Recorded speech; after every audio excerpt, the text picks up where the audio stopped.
संसद में फिर एक बार चर्चा का विषय बना हुआ है वंदे मातरम राष्ट्रगीत। राष्ट्रगीत पर इतने विवाद, लोग अनावश्यक विवाद पैदा करते हैं, जब तय हो गया हमारे शुरू में ही कि एक राष्ट्रगान है, एक राष्ट्रगीत है और इसके अलावा एक तराना भी है हमारे पास। तो लेकिन अनावश्यक रूप से इसमें मिला करके खाली राजनीति करना और किस तरीके से द्वंद्व पैदा किया जाए, किस तरीके से विवाद पैदा किया जाए, केवल यही रह गया है इस भारतीय जनता पार्टी के पास। आज अब उसी पर चर्चा करने के लिए आज आपके सामने उपस्थित है। इस समय भी सदन में चर्चा हो रही है। हमारे साथ जुड़ी हैं ये गांधीवादी कार्यकर्ता जागृति राही जी। जागृति राही जी, आपका स्वागत है।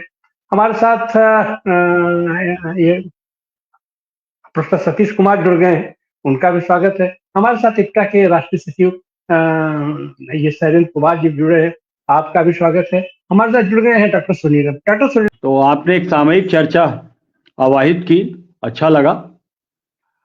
और सुनील जी की बात से मैं सहमत हूं कि ये मुद्दों से ध्यान भटकाने की एक कवायद है जो 10 घंटे की बहस है। कोई बहस का औचित्य ही नहीं, जैसा प्रियंका गांधी ने आज कहा कि भाई तो संविधान में सुस्थापित, जिस संविधान में सबकी निष्ठा है, जिस संविधान के माध्यम से तो नरेंद्र मोदी जी भी प्रधानमंत्री हैं, तो उसके द्वारा स्थापित ये राष्ट्रगीत है, ये सबकी साझी चेतना और भावना का प्रतिनिधि गीत है। इस पर बहस किस बात की? ज्यादा से ज्यादा कोई प्रस्ताव या कोई मोशन रख करके आप उसको सेलिब्रेट कर लेते, 151वां साल आप सेलिब्रेट कर। लेकिन उनका मोटो जो था, जो उद्देश्य था, निहित उद्देश्य, वो तो टारगेट करना था, नेहरू को टारगेट करना था। एक पॉलिटिकल कीचड़बाजी का खेल संसद के पटल पर खेलना, ये अभीष्ट था। और वो बात बहस को संस्थापित करने में प्रधानमंत्री के भाषण से ही सुस्पष्ट हो गई। बहुत सीधा सवाल पहले तो उन्हीं से बनता है, क्योंकि इस तरह की बहस करने का नैतिक आधार किसके पास है जिसका जुड़ाव हो वंदे मातरम से। सवाल यह है कि आरएसएस की शाखाओं में आज तक वंदे मातरम कभी नहीं गाया गया, ये यथार्थ है। वहां उनका जो प्रमुख गीत है वो नमस्ते सदा वत्सले है, उसे वंदे मातरम रिप्लेस नहीं कर सकता, ये सब जानते हैं। और रिप्लेस करना तो दूर, कभी कभार भी वो गाएं, उनके इवेंट्स से उसका कोई वास्ता नहीं है। भारतीय जनसंघ और भारतीय जनता पार्टी का कोई भी कार्यक्रम वंदे मातरम के बिना शुरू नहीं होता। नेहरू की विरासत की जिस कांग्रेस को नरेंद्र मोदी जी अपने भाषण में टारगेट कर रहे थे, तो वंदे मातरम को जब राष्ट्रगीत के रूप में मान्यता मिली, तो उसके लिए जो कमेटी बनी, उस कमेटी के चेयरमैन तो बेशक पंडित जवाहरलाल नेहरू ही थे, और उसमें नेताजी सुभाष चंद्र बोस थे, उसमें मौलाना आजाद थे, और सबने कहा था कि ये मादरे वतन को सलाम करने जैसा है और इसमें कोई भी चीज अनुचित नहीं है। जैसा अभी मोदी जी ने कहा, या सुनील जी इंगित कर रहे थे उनके भाषण को, कि कुछ स्टेंजा हटा दिए गए। सवाल यह है कि जनगण मन पता नहीं कितने लोगों ने देश में सुना है, सुनना चाहिए, गूगल से ही मांगिएगा तो दे देगा। 5 स्टेंजा में है जनगण मन, और उसे गाने में 4.5 पौने 5 मिनट लगता है। तो पौने 5 मिनट का राष्ट्रगान होगा क्या? 4 मिनट का राष्ट्रगीत होगा क्या? अरे राष्ट्रगीत तो आधा पौना मिनट का हो सकता है, 52 सेकंड का राष्ट्रगान रखा गया। तो 2 स्टेंजा इसके जो मूल थे, क्योंकि ये बात भी बहुत उल्लेखनीय है कि बंकिम चंद्र जी ने एक दिन में वंदे मातरम नहीं लिखा। शुरू में उन्होंने संस्कृत के वो 2 स्टेंजा लिखे जो हूबहू राष्ट्रगीत के रूप में अंगीकृत हुए। बाद के स्टेंजास जो हैं वो बंगला में है, वो प्रक्षिप्त अंश हैं उस गीत के, जिसे बाद में उन्होंने उसमें इंक्लूड किया। जो संस्कृत वाला पोर्शन है, उसके बाद के स्टेंजा में संस्कृत और उर्दू कुछ मिला जुला है, और बाकी का संस्कृत और बंगला मिला जुला है, बाकी का सब बंगला में ही है। तो मूल स्टेंजा से कहीं छेड़छाड़ नहीं हुई, और राष्ट्रगीत और राष्ट्रगान कभी 4 मिनट 5 मिनट का नहीं हो सकता, नितांत अव्यवहारिक और बेवकूफी भरी बात होगी। इसीलिए केवल फर्स्ट स्टेंजा रविन्द्रनाथ टैगोर का लिया गया। 5 स्टेंजा कोई पढ़ लेगा जनगण मन के तो अभिभूत हो जाएगा। पूरे भारत का एक विहंगम, यह विहंगम शब्द भी उसमें आया है, एक विहंगम परिदृश्य उसमें आपको भौगोलिक सांस्कृतिक दिखाई देगा। संपूर्ण जनगण मन में, लेकिन वो सारा का सारा नहीं लिया जा सकता था। वंदे मातरम में भी सारा का सारा नहीं लिया जा सकता था, और जो मूल था दोनों पद थे संस्कृत के, वो ज्यों के त्यों ले लिए गए। अब बहस इन्होंने खड़ी की स्वतंत्रता आंदोलन की राष्ट्रीय चेतना का महामंत्र कहा जा सकता है वंदे मातरम को, जिसने स्वतंत्रता आंदोलन की चेतना को, भारतीय स्वतंत्रता के राष्ट्रीय संघर्ष को उत्तेजित और उत्प्रेरित करने में महत्तम योगदान जिस वंदे मातरम का रहा है।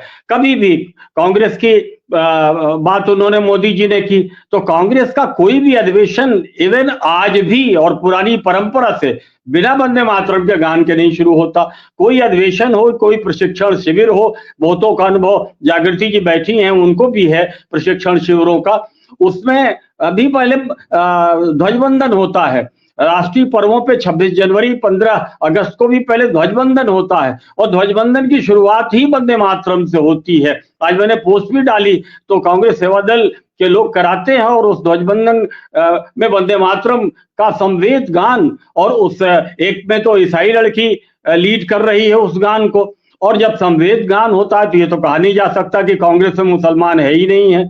वहां तो तमाम मुसलमान भी होते हैं, सिख और ईसाई भी होते हैं, सभी मिलकर गाते हैं। और आज तक मैंने नहीं सुना कि कांग्रेस के किसी अधिवेशन में, किसी समागम में, उसके किसी ध्वजवंदन कार्यक्रम में किसी मुसलमान ने उठ कर खड़े होकर का कहा हो कि नहीं ये गीत नहीं गाया जाना चाहिए, सब मिल करके गाते हैं। तो ये जो कम्युनल कलर देने की प्रधानमंत्री ने आज वंदे मातरम को कोशिश की, ये बेहद निंदनीय है और बेहद शर्मनाक है, क्योंकि वंदे मातरम मातृ वतन को सलाम करने का, मातृभूमि को शीश नवाने का एक ऐसा गीत रहा है जिसने राष्ट्रीय चेतना से जो अनुप्राणित रहा है और राष्ट्रीय चेतना को उत्तेजित और उत्प्रेरित करने में जिसने महत्वपूर्ण भूमिका निभाई है। और आपत्ति भी वो लोग उठाएं तो वो लोग उठाएं जिनका वंदे मातरम से वास्ता हो, जिन भाई आजादी की लड़ाई को उत्तेजित करने वाला यह गीत और आजादी की लड़ाई से राष्ट्रीय स्वयंसेवक संघ के समूचे परिवार का कोई वास्ता नहीं। 1925 में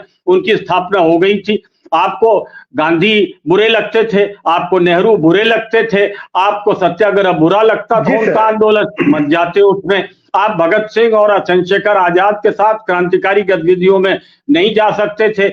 आह्वान के बावजूद आप नेताजी सुभाष चंद्र बोस की आईएनए में आप लोग नहीं गए तो मत जाते। लेकिन खुद की तो कोई धारा चलाई होती ब्रिटिश साम्राज्यवाद के खिलाफ लड़ाई की, और उसमें वंदे मातरम का इस्तेमाल किया होता, सारे स्ट्रेंजर का किया होता। लेकिन एकदम ब्लैक है आपका तो इतिहास इस संदर्भ में। और राष्ट्रगान को तो आजादी के बाद भी कई दशक तक आपने नहीं अपनाया। तो आज की पूरी बहस उन्होंने जिस नियत से संसद में इनिशिएट की थी वो दांव उनका उल्टा पड़ा है। कांग्रेस के लोग भी अपनी रवायतों को, अपनी परंपराओं को आजकल ठीक से समझा नहीं पाते हैं। लेकिन आज प्रियंका गांधी बोल रही थी या तरुण वो गौरव गोगोई बोल रहे थे, तो सारी बातें आई उभर करके कि स्वतंत्रता आंदोलन से इसका रिश्ता है। तो आप कहाँ थे भारत छोड़ो आंदोलन में? आप सविनय अवस्थी आंदोलन में कहाँ थे? और उसका विरोध, उसको रोधने की बात श्यामा प्रसाद मुखर्जी जी क्यों कर रहे थे? और फिर जब संविधान में इसे अंगीकृत किया गया तो वहां भी तो नेहरू ही सदारत कर रहे थे, कैबिनेट की सर्वसम्मत से कैबिनेट में पारित हुआ और वही फिर संविधान सभा में पेश हुआ। उस कैबिनेट में तो बेशक श्यामा प्रसाद मुखर्जी भी थे जो भारतीय जनसंघ के संस्थापक थे, और उस सर्वसम्मति में वो भी शामिल थे। बेशक डॉक्टर अंबेडकर भी थे, सरदार पटेल भी थे और सारे मंत्री भी थे। तो वहां भी सर्वसम्मति से पारित हुआ, संकल्पित हुआ नेहरू के नेतृत्व की आजाद भारत की कैबिनेट में। तो वो कैबिनेट का संकल्प ही संविधान सभा में अंगीकृत हुआ और राष्ट्रगीत के रूप में अंगीकृत हुआ। जब जनगण मन राष्ट्रगान हो गया था तो नेहरू अगर उसके विरोधी थे तो स्कैप भी कर सकते थे कि भाई अब एक राष्ट्रगान तय हो गया, आप छोड़िए वंदे मातरम को। लेकिन ऐसा तो नहीं किया नेहरू ने, ऐसा तो नहीं किया कांग्रेस ने, या उस राष्ट्रीय सरकार ने ऐसा नहीं किया। उन्होंने तो वंदे मातरम को राष्ट्रगीत के रूप में अंगीकृत किया, और वंदे मातरम को ही नहीं, जो कौमी तराना है उसे भी संविधान में शामिल किया, कौमी तराना भी शामिल किया। सारे जहां से अच्छा हिंदुस्तान हमारा, इन सबको संवैधानिक मान्यता दी गई। आनंद जी पास सर, आज तो देश में जो सबसे बड़ी समस्या है, पूरी दुनिया में हड़कंप मचा हुआ है, इंडिगो एयरलाइंस को लेकर के, उसको किस तरीके से दे रहे हैं, क्या कर रहे हैं, चर्चा तो उस पर होनी चाहिए थी। इस अनावश्यक चर्चा की आज वहां पर इतना इस वितंडावाद की क्या जरूरत थी? नहीं, बेशक। देखिए, ये पूरे जो समूह है जो आज सत्ता में है, उसकी हर वक्त कोशिश यही रहती है कि मुद्दों पे बात ना हो, मुद्दों से हट के बात हो, और गैर मुद्दों पे ऐसी बातें हो जिसमें कि हिंदुस्तान में जो एक अमन चैन है वो खत्म हो। उनकी सारी का अगर आप देखें, पिछले कई सालों से जो आप देख रहे होंगे, सारी कोशिश यही है कि लगातार चुनाव के मोड में रहो, गाली गलौज करते रहो, भावनाओं को उभारते रहो, और अपना वोट का उल्लू सीधा करने की कोशिश करो। जैसे भी हो, वोट कैसे मिलना है इससे उनको मतलब नहीं है। तो इसलिए आज जिस तरह से इसको प्रस्तुत किया गया, और ये बड़ी दुख की बात है, अगर वंदे मातरम जिन्होंने इस तरह से आज प्रस्तुत किया उनको पता नहीं है, मेरे ख्याल में इस पे तो बहुत ही सधेवे लोगों को बात करने की जरूरत थी, और बहुत सधेवे तरीके से बात करने की जरूरत थी। इसमें पूरा भारत का, खास करके अगर आप देखें, अंग्रेजों के खिलाफ जो पूरा आंदोलन है वो इस अकेले दो शब्दों में समाया हुआ है, वंदे मातरम। वंदे मातरम बड़ी इंटरेस्टिंग कहानी है, कैसे लिखा गया। बंगवासी निकालते थे, प्रकाशित करते थे बंकिम चंद्र। तो एक दिन जब वो निकाल रहे थे, तो प्रेस से आके कहा, जिनको प्रेस का ताल्लुक है उनको समझ में आता है, कि कुछ जगह बच गई है, दिल्ली से हमें कुछ लिख के दे दीजिए। तो पहले जो स्टैंजा की बात आप कर रहे थे प्रोफेसर सतीश जी, वो 2 स्टैंजा लिखा गया कि चलो इतने में काम हो जाएगा, भर जाएगा पेज। पर वो लगाने के बाद भी, वो लटके होते थे, हैंड सेटिंग की जमाना था, वो लगाने के बाद फिर प्रेस से आया कि हुआ नहीं, कुछ और लिख के आप दे दीजिए।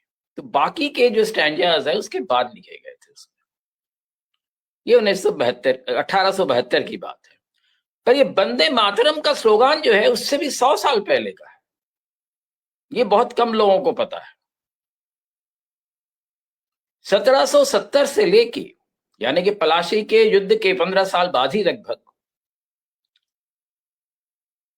1800 तक बंगाल में, खास करके उत्तर बंगाल में, एक बहुत बड़ा आंदोलन चलाया सन्यासी और फकीरों ने अंग्रेजों के खिलाफ। तमाम अंग्रेजों के जो 1770 का 76 का एक मनवंतर की बात का, मनवंतर मतलब जबरदस्त वहां भूखमरी पड़ी थी, सूखा पड़ा, फेमिन हो गया था। और उसके साथ साथ तमाम जो अंग्रेजों के ईस्ट इंडिया कंपनी के जो अत्याचार थे उसके खिलाफ था सन्यासी फकीर विद्रोह। ये समझ लीजिए, सन्यासी और फकीर विद्रोह था। वो अकेला सन्यासी विद्रोह नहीं था। और उनके स्लोगान थे वंदे मातरम। उसको, उस कॉन्टेक्स्ट को रखते हुए बंकिम चंद्र ने ये पूरा जो है गीत लिखा था। अब हम इतिहास को भूल जाते हैं, जानना नहीं चाहते हैं, और उसको जिस तरह से भी चाहे तोड़ मरोड़ के अपने फायदे के लिए जब पेश करते हैं, और जो आज हो रहा है मैं समझता हूं उस पर तुरंत रोक लगने की जरूरत है। इतिहास को जिस तरह से बिगाड़ने की कोशिश की जा रही है वो बहुत गलत बात है। गलत ही नहीं, वो भयंकर बात है। देश के लिए बहुत हानिकारक ही नहीं, वो देश के लिए बहुत ही नुकसानदेह चीज हो रही है। अब इसके, चलिए वंदे मातरम की बात की है, बहुत अच्छी बात है। आपने एक वंदे मातरम पे डिस्कशन रखना चाहिए, पर डिस्कशन रखते तो कुछ अच्छे लोगों को सामने लाते, जो ज्ञान थे, जिनको ज्ञान है उनको सामने रखते, लाके बात करवाते और बात करते। पर आपने तो इसको लाके ओछी राजनीति में शमा दिया, और खुद ये बोलना भूल गए कि 1947 से 42 तक हिंदू महासभा ने किसके साथ सरकार बना रखी थी भारत के कई प्रांतों में? मुस्लिम लीग के साथ। जहां बार बार वो कह रहे हैं कि मुस्लिम लीग की जिक्र जो कर रहे हैं आज हाउस के अंदर सत्ता पक्ष, उस मुस्लिम लीग के साथ सरकार बनाई थी और उसमें सावरकर, श्यामा प्रसाद मुखर्जी उसमें शामिल थे। ये इतिहास है। यही नहीं, उसके बाद बंगाल में जो फजलुल हक की सरकार बनी उसमें भी हिंदू महासभा उसमें शामिल था। जब डायरेक्ट एक्शन की बात हुई सैयद सोहरावर्दी ने की, उस सरकार में हिंदू महासभा शामिल था। श्यामा प्रसाद मुखर्जी उसके मंत्री थे, वित्त मंत्री थे। इतिहास को हम भूल जाते हैं। और उसके बाद छोड़ दीजिए, ये तो स्वतंत्रता के पहले की बात है कि लगातार मुस्लिम लीग के साथ आप रहे। और यही नहीं, आपने क्विट इंडिया मूवमेंट में 1942 का जो क्विट इंडिया मूवमेंट में ये पूरा समूह जो है उसने आंदोलन से अपने की दूरी ही नहीं बनाई। उन्होंने कहा कि ये युद्ध का वक्त है, इस वक्त हम युद्ध में ऐसा करेंगे तो अंग्रेज सरकार को बहुत परेशानी होगी। वो विश्व में युद्ध लड़ रहे हैं। हम तो इतिहास को, मैं समझता हूं बार बार पुनर्लेखन की बात होती है, उसमें ये सारी चीजें आनी चाहिए। जी सर। लोगों को सच्चाई का पता होना चाहिए। उसके बाद भी आप, उसके आगे भी आप चले जाइए। भारत स्वाधीन हो गया, सेंट्रल हॉल में स्वाधीनता के दिन सुचेता कृपलानी ने, उन्होंने लीड किया था इस गाने को गाने के लिए हाउस में, सेंट्रल हॉल में। ये भी हम भूल गए। पर उसके बाद हम ये भी भूल रहे हैं आज कि 52 साल तक उन लोगों ने तिरंगा नहीं फहराया अपने, चाहे हेडक्वार्टर हो या कहीं भी, किसी भी फंक्शन में, किसी भी शाखा में नहीं कराया। तिरंगा नहीं फहराया, वंदे मातरम नहीं गाया उन्होंने।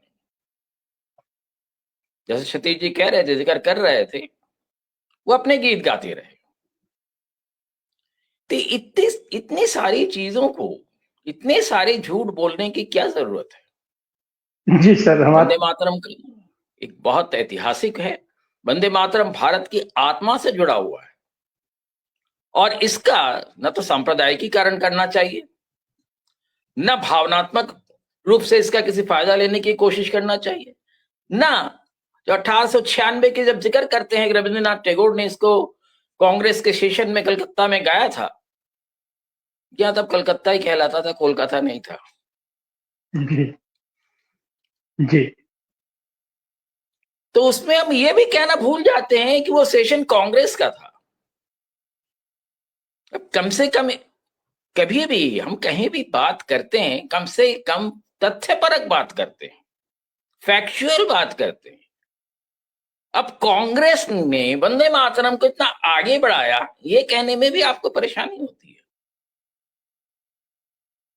जी तो सर। ये एक बहुत, मैं समझता हूं कि ये डिस्कशन आज होना ही नहीं चाहिए। ये तो ठीक है कि गौरव गोगोई जैसे लोगों ने सारे तथ्यों को सामने के लेकर आए, और प्रियंका गांधी ने एक बात बहुत अच्छी कही कि आपको जितनी गालियां दे देनी हो, एक पूरी सूची बना लीजिए, एक बार में सारी गालियां दे डालिए। नहीं, ये गलत चीजें हैं। संसद में कभी भी ऐसा नहीं हुआ कि संसद में गाली गलौज हो, संसद में अपशब्द कहे जाए। और ऐसे मौकों पे आपको याद होगा जब हिंदुस्तान का आजादी का गोल्डन जुबली मनाया गया, और वो मनाया गया कब? अटल जी की सरकार थी, और उसमें बहुत ही सारगर्भित डिस्कशंस हुए गोल्डन जुबली पे। उसके विशेष अंक जो निकले थे वो आज भी पार्लियामेंट के लाइब्रेरी में मौजूद है, और उनके बहुतों के पास होगा। जी सर। आज जो किया गया, मैं समझता हूं ये कभी करना नहीं चाहिए। और इसी का फायदा लेते हुए मैं समझता हूं भारत के जो राष्ट्रवादी संस्थाएं हैं उनको वंदे मातरम का इतिहास का जो 200 साल है, 100-150 साल नहीं, 250 साल हो जाएगा उस तरह से, उस 250 साल के इतिहास को सामने लाके कहना चाहिए कि ये असलियत है, न कि जो आप कहना चाह रहे हैं। वंदे मातरम हिंदू, मुसलमान, भारत के हर नागरिक को जोड़ता है, किसी को अलग नहीं करता। ये सबसे बड़ी चीज है उसकी। जी।